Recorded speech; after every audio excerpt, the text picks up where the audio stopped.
technique guys para matanggal yung bearing na to doon sa loob. Pag wala kang puller, ito technique, lagyan mo ng basang papel sa loob, pero pigay mo yung papel, suksukan mo ng suksukan dito sa loob hanggang sa pukpukin mo. Ito gamitin mo basta yung kasya dyan sa loob. Aangat niya para kada pukpok mo. Ayun o, umangat na siya, matanggal na siya.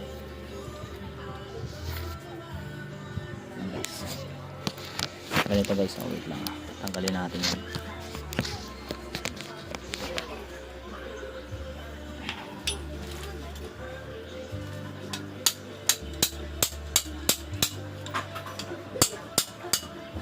Oh, di ba?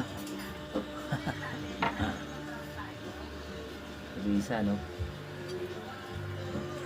Pag wala kang puller, ito gamitin mo.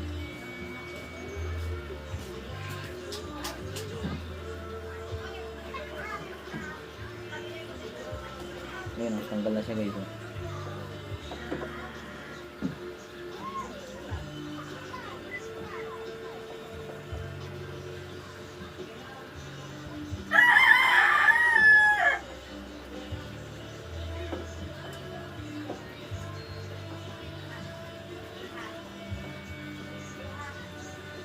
Hindi na pala siya umiikot. Kaya pala maingay.